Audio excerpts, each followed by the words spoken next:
logicamente, decorrentes dessa despesa de capital, como se vê na Lei 4.320 de 64, e também, logicamente, para as relativas aos programas, né, aqueles programas, já que uma das atribuições da administração pública logicamente, dentro das 3 esferas da administração pública, dentro da organização político-administrativa do artigo 18 da Constituição Federal, fomentar as políticas públicas, né? Então, tem aqueles programas lá de duração continuada, vários programas de duração continuada, como vimos agora, a medida provisória 1061, né, que trouxe aí revogou praticamente a Lei 10.836, que era o programa Bolsa Família. Agora nós temos o programa Brasil, alguma coisa Brasil, assim, né? Então, temos um programa aí de duração continuada, porque sabe-se lá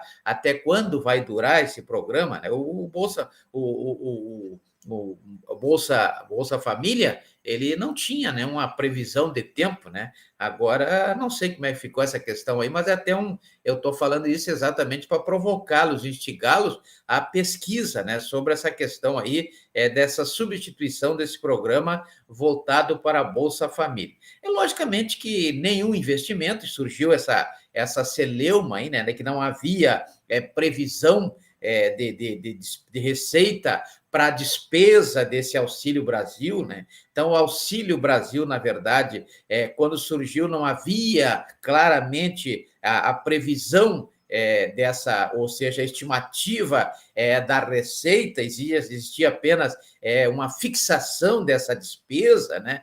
Logicamente que se tem aí como princípio que nenhum investimento cuja execução possa ultrapassar um exercício financeiro, que é o período de um ano, né, poderá, logicamente, ser iniciado sem ser incluído no plano plurianual. Então, se tiver previsão superior a um ano, esse programa tem que estar incluído aí no plano plurianual, né? A vigência de cada plano plurianual, e aí raciocina-se com 4 anos, deve ter a sua iniciação aí no segundo ano de mandato presidencial, no segundo ano de mandato, que o primeiro ano ainda é o plano plurianual anterior, né? Já que o mandato é de 4 anos, então, quando assume no primeiro ano, ele ainda segue, o gestor segue o plano plurianual do gestor anterior, e ele vai colocar o seu plano plurianual a partir do segundo ano, né? Então, veja que o segundo ano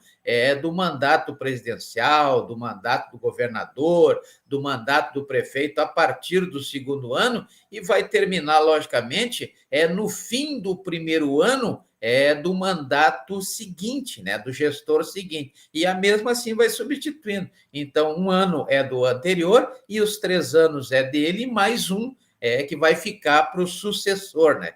Logicamente, sempre que necessário, o executivo, o poder executivo, dentro daquela configuração do que prevê o artigo 2º da Constituição Federal, e o artigo 5º da Constituição do Estado do Acre, etc., ele poderá enviar projetos de revisão. Então, são os projetos de lei que visam revisar o plano plurianual em vigor naquele momento. Então, veja que poderá haver, são leis, ou seja, projetos de leis que visem modificar o plano plurianual, né? Temos aí, logicamente, os possíveis surgimento dos créditos adicionais, né? E isso é sempre importante, que existam esses projetos de leis, porque nada poderá ser alterado, modificado sem existência de uma lei, sempre deverá observar-se o princípio da legalidade, né? Então, surgirão com certeza aí no período de gestão de 4 anos,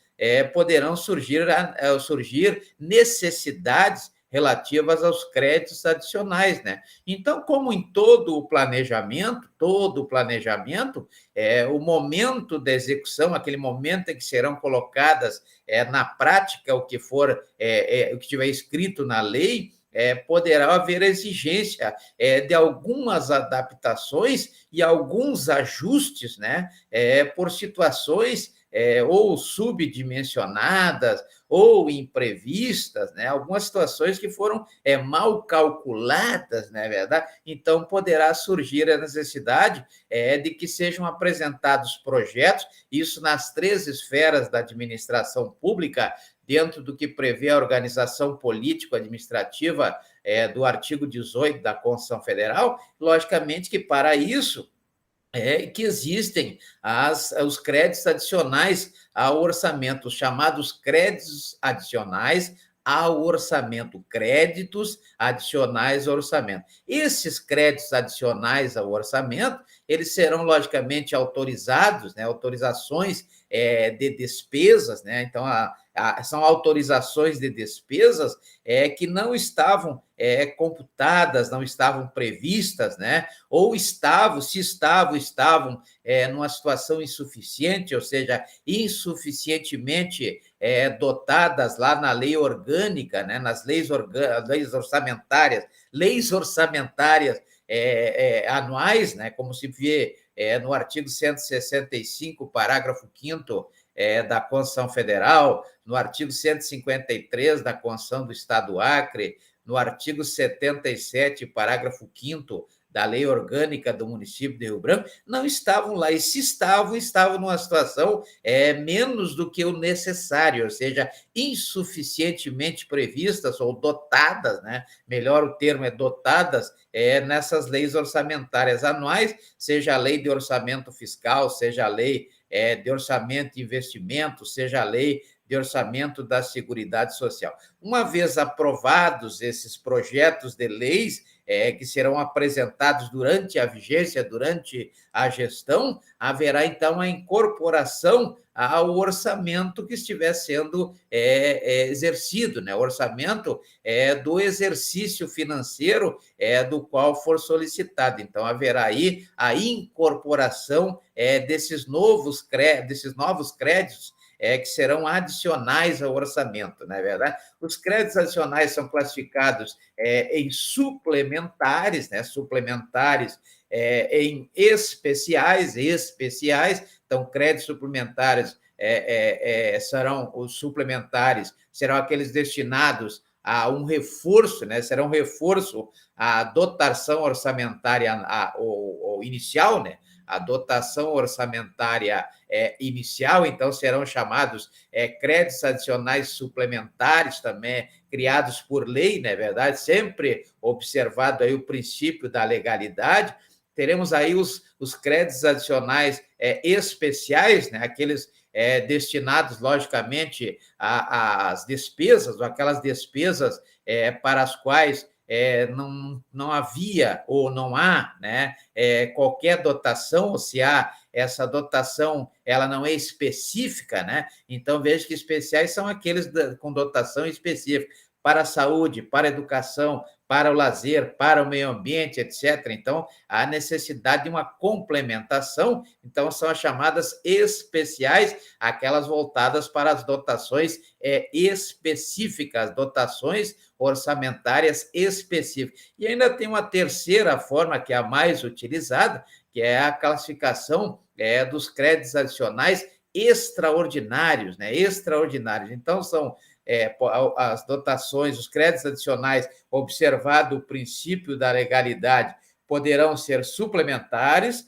poderão ser especiais ou ainda extraordinários, né? Suplementares, especiais ou extraordinários. Sendo que os extraordinários, os mais comuns, são aqueles destinados para aquelas despesas que são imprevisíveis, né? Despesas imprevisíveis e urgentes, aquelas que não são logicamente previstas, como aconteceu agora no período da pandemia, após a publicação do decreto-lei, decreto legislativo, né? Decreto legislativo, que decreto-lei? Decreto legislativo número 6 de 2020 e também da Lei 13.979 de 2020, né? Então, surgiu aí uma situação de pandemia, uma situação aí que gerou despesas imprevisíveis, né? E urgentes, inclusive com o que se viu com a dispensa do processo